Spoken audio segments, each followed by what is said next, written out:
श्रीमद् भागवत एकादश स्कंद 18वें अध्याय में भक्तगणों वानप्रस्थ और सन्यासी के धर्म के बारे में बताऊंगा। आप इसको ध्यान पूर्वक सुनें और भक्ति माँ भगवती चैनल को लाइक करें, सब्सक्राइब जरूर करें।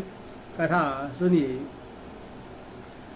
श्री भगवान श्री कृष्ण कहते हैं, प्रिय उद्धव, यदि गृहस्थ मनुष्य वानप्रस्थ आश्रम में जाना चाहे तो अपनी पत्नी को पुत्र के हाथ सौंप दे अथवा अपने साथ ही ले ले और फिर शांत चित्त से ही अपनी आयु का तीसरा भाग वन में ही रहकर व्यतीत करे। उससे वन की पवित्र कंदमूल और फलों से ही शरीर निर्वाह करना चाहिए।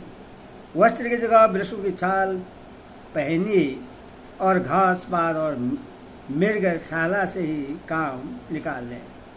केश, रोए, नख और मूछ, दाढ़ी रूप शरीर के मल को हटावे नहीं। दातुन न करे, जल में घुसकर त्रिकाल स्नान करे और धरती पर ही पड़ रहे।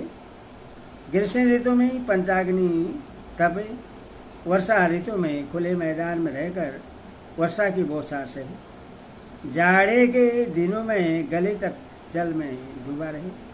इस प्रकार घोर तपस्यामय जीवन व्यतीत करें। कंद मूलों को केवल आग में भूनकर खा ले अथवा समय अनुसार पके हुए फल आदि के द्वारा ही काम चला लें। उन्हें कूटने की आवश्यकता हो तो ओखली में या सिल पर कूट लें, अन्यथा दांतों से ही चबा चबा कर खा लें। बाण प्रस्थाश्रमी को चाहिए कि कौन सा पदार्थ कहाँ से लाना चाहिए, किस समय लाना चाहिए, कौन कौन पदार्थ अपने अनुकूल है, इन बातों को जानकर अपने जीवन निर्वाह के लिए स्वयं ही सब प्रकार के कंद मूल फल आदि ले आवे।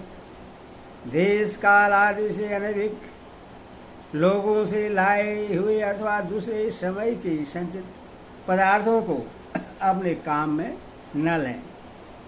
निवार आदि जंगली अन्न से ही चेरू, पुंडराक्ष आदि तैयार करें और उन्हीं से ही समयोचित आग्रणीय आदि वैदिक कर्म करें। वानप्रस्थ हो जाने पर वेद विहित पशु द्वारा मेरा यजन न करें। वेदाओं ने वानप्रस्थी के लिए अग्निहोत्र, दर्श, पूर्वमास और चातुर्मास आदि का वैसा ही विधान किया है जैसा गृहस्थों के लिए है। इस प्रकार घोर तपस्या करते करते मानस सुख जाने के कारण वानप्रस्थी की एक एक नस दिखने लगती है। वह इस तपस्या के द्वारा मेरी आराधना करके पहले तो ऋषियों के लोक में जाता है और वहां से फिर मेरे पास आ जाता है, क्योंकि तब मेरा ही स्वरूप है। प्रिय उद्धव, जो पुरुष बड़े कष्ट से किए हुए और मोक्ष देने वाले इस महान तपस्या को स्वर्ग, ब्रह्मलोक आदि छोटे मोटे फलों की प्राप्ति के लिए करता है, उससे बढ़कर मूर्ख और कौन होगा। इसीलिए तपस्या का अनुष्ठान निष्काम भाव से ही करना चाहिए।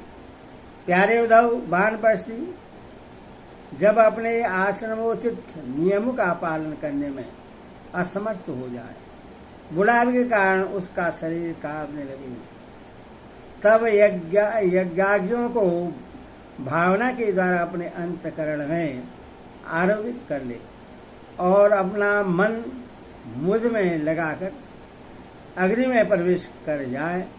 यह विधान केवल उनके लिए है जो विरक्त नहीं है। यदि उसकी समझ में यह बात आ जाए कि काम्य कर्मों से उनके फलस्वरूप जो लोग प्राप्त होते हैं वे नरकों के समान ही दुखपूर्ण हैं और मन में लोक पर लोक से पूरा वैराग्य हो जाए, तो विधि पूर्वक यज्ञाज्ञों का परित्याग करके संन्यास ले लें।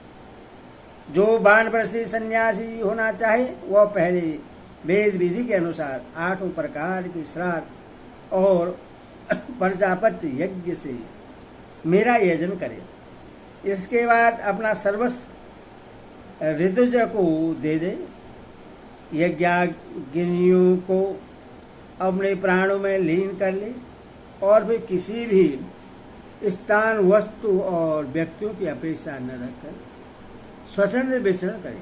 उद्धव जी, जब ब्राह्मण संन्यास लेने लगता है तब देवता लोग स्त्री पुत्रादि संगी संबंधियों का रूप धारण करके उसके संन्यास ग्रहण में विघ्न डालते हैं।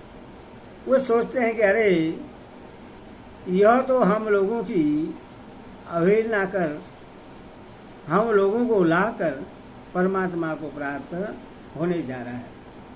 यदि सन्यासी वस्त्र धारण करे तो केवल लंगोटी लगा ले और अधिक से अधिक उसके ऊपर एक ऐसा छोटा सा टुकड़ा लपेट ले कि जिसमें लंगोटी ढक जाए तथा आसनोचित दंड और कमंडलों के अतिरिक्त और कोई भी वस्तु अपने पास न रखे। यह नियम आवती काल को छोड़कर सदा के लिए है।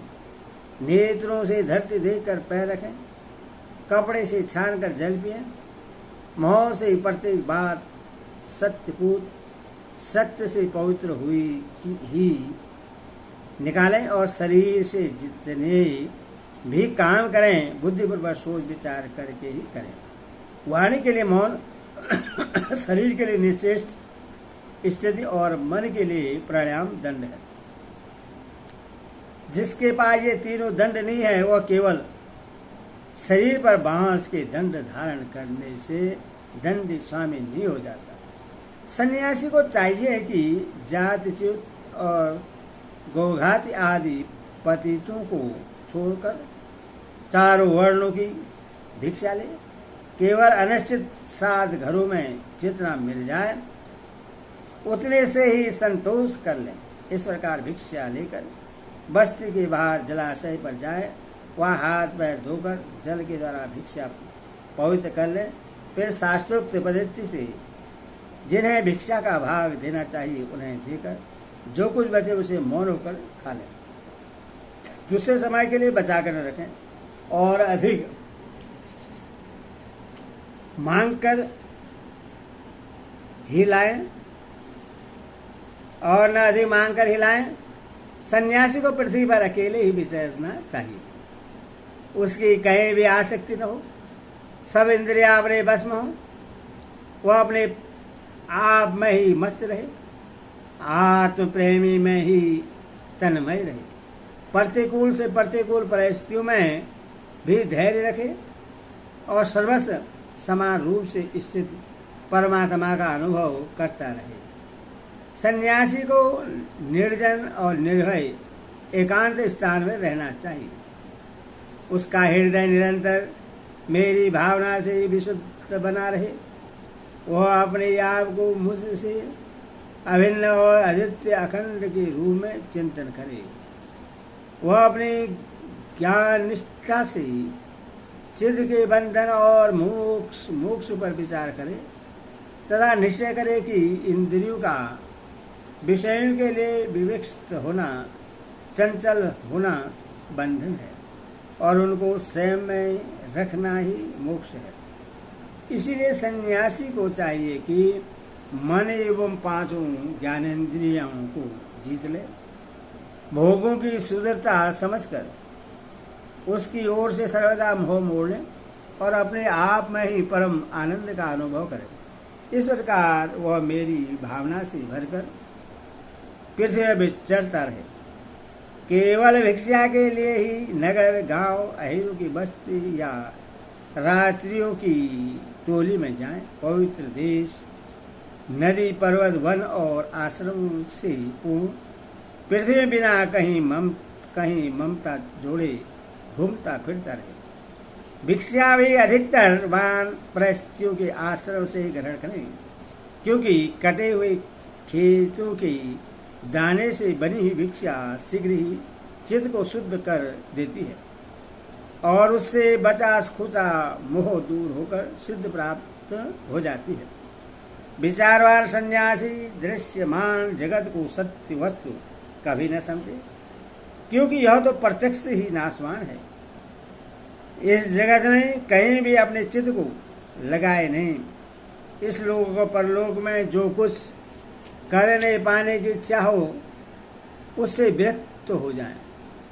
सन्यासी विचार करे कि आत्मा में जो मन, वाणी और प्राणों का सगाध रूप यह जगत है वह सारा का सारा माया ही है। इस विचार के द्वारा इसका बात करके अपने स्वरूप में स्थित हो जाएं और फिर कभी उसका स्मरण भी न करे। ज्ञान से विरक्त मुमुक्ष और मोक्ष की भी अपेक्षा न रखने वाला मेरा भक्त आश्रमों की मर्यादाओं में बद्ध नहीं है। वह चाहे तो आश्रमों और उनके चिन्हों को छाड़ कर वेद शास्त्र के विधि निषेधों से परे होकर स्वतंत्र विचरे। वह बुद्धिमान होकर भी बालकों के समान खेले, निपुण होकर भी जड़वत रहे, विद्वान होकर भी पागल की तरह बातचीत करे और समस्त वेद विधियों को जानकार होकर भी पशु वृत्तियां अनियत आचरणवान रहे। उसे चाहिए कि वेदों की कर्मकांड भाग की व्याख्या में न लगे, पाखंड न करे, तर्क वितर्क से बचे और जहाँ कोरा वाद विवाद हो रहा हो वहाँ कोई पक्ष न ले। वह इतना धैर्यवान हो कि उसके मन में किसी भी प्राणी से उद्वेग न हो और वह स्वयं भी किसी प्राणी को उद्वेग न करे। उसकी कोई निंदा करे तो प्रसन्नता से सहे, किसी का अपमान न करे। प्रियोधव, सन्यासी इस शरीर के लिए किसी से भी बैर न करे। ऐसा बैर तो पशु करते हैं। जैसे एक ही चंद्रमा जल से भरे हुए विभिन्न पात्रों में अलग अलग दिखाई देता है, वैसे ही एक ही परमात्मा समस्त प्राणियों में और अपने में ही स्थित है। सबकी आत्मा तो एक है ही। पंचभूतों से बने हुए शरीर में भी सबके एक ही हैं, क्योंकि सब पांच भौतिक ही तो है। ऐसी अवस्था में किसी से वैर विरोध करना अपना ही वैर विरोध है। प्रियोधव, सन्यासी को किसी दिन यदि समय पर भोजन न मिले तो उससे दुखी नहीं होना चाहिए, और यदि बराबर मिलता रहे तो हर्षित न होना चाहिए। उससे चाहिए कि वह धैर्य रखे, मन में हर्ष और विषाद दोनों प्रकार के विकार न आने दे, क्योंकि भोजन मिलना और न मिलना दोनों ही पारबंध के अधीन है। भिक्षा अवश्य मांगनी चाहिए, ऐसा करना उचित ही है, क्योंकि भिक्षा से ही प्राणों की रक्षा होती है। प्राण रहने से ही तत्व का विचार होता है और तत्व विचार से तत्व ज्ञान होकर मुक्ति मिलती है। सन्यासी को पारबंध के अनुसार अच्छी या बुरी जैसी भी भिक्षा मिल जाए उसी से पेट भर ले। वस्त्र और बिछौने भी जैसे मिल जाएं उन्हीं से काम चला ले। उनमें अच्छेपन या बुरेपन की कल्पना न करें। जैसे मैं परमेश्वर होने पर भी अपनी लीला से ही शौच आदि शास्त्रोक्त नियमों का पालन करता हूँ, वैसे ज्ञानिष्ठ पुरुष भी शौच, आचमन, स्नान और दूसरे नियमों का लीला से ही आचरण करे। वह शास्त्र विधि के अधीन होकर विधि किंकर होकर न करे, क्योंकि ज्ञानिष्ठ पुरुष को भेद की प्रतीति ही नहीं होती। जो पहले थी वह भी मुझ सर्वात्मा के साक्षात्कार से नष्ट हो गई। यदि कभी कभी मरण प्रयत्न वादित भेद की प्रतीति भी होती है, तब भी देहपात हो जाने पर वह मुझसे एक हो जाता है। उद्धव जी, यह तो हुई ज्ञानवान की बात। अब केवल वैराग्यवान की बात सुनो। जितेंद्र पुरुष जब यह निश्चय हो जाए कि संसार के विषयों के भोग का फल दुख ही दुख है, तब वह विरक्त हो जाए। और यदि वह मेरी प्राप्ति के साधनों को न जानता हो तो भगवत चिंतन में तन्मय रहने वाले ब्रह्मनिष्ठ सदगुरु की शरण ग्रहण करे। वह गुरु की दृढ़ भक्ति करे, श्रद्धा रखे और उनमें दोष कभी न निकाले। जब तक ब्रह्मा का ज्ञान हो तब तक बड़े आदर से मुझे ही गुरु के रूप में समझता हुआ उनकी सेवा करे। किंतु जिसने 5 इंद्रिय और मन इन 6 पर विजयी नहीं प्राप्त की है, जिसके इंद्रिय रूप घोड़े और बुद्धि रूपी सारथी बिगड़े हुए हैं, और जिसके हृदय में ज्ञान है और न तो वैराग्य, वह यदि त्रिदंडी सन्यासी का वेश धारण कर पेट पालता है तो वह सन्यास धर्म का सदानाश ही कर रहा है और अपने पूज्य देवताओं को, अपने आप को और अपने हृदय में स्थित मुझको ठगने की चेष्टा करता है। अभी उस वेश मात्र के सन्यासी की वासनाएं क्षीण नहीं हुई हैं, इसीलिए वह इस लोक और परलोक दोनों से हाथ धो बैठता है। सन्यासी का मुख्य धर्म है शांति और अहिंसा। वानप्रस्थी का मुख्य धर्म है तपस्या और भगवत धाम। गृहस्थ का मुख्य धर्म है प्राणी की रक्षा और यज्ञ याग तथा ब्रह्मचारी का मुख्य धर्म है आचार्य की सेवा। गृहस्थ भी केवल ऋतुकाल में ही अपनी स्त्री का सहवास करे, उसके लिए भी ब्रह्मचर्य तपस्या शौच संतोष तपस्या प्राणी के प्रति प्रेम भाव और ये मुख्य धर्म है। मेरी उपासना तो सभी को करनी चाहिए। जो पुरुष संस्कार इस प्रकार अन्य भाव से अपने वर्णाश्रम धर्म के द्वारा मेरी सेवा में लगा रहता है और समस्त प्राणियों में मेरी भावना करता रहता है, उससे मेरी अविचल भक्ति प्राप्त हो जाती है। उद्धव जी, मैं संपूर्ण लोकों का एकमात्र स्वामी, सबकी उत्पत्ति और प्रलय का परम कारण ब्रह्मा हूँ।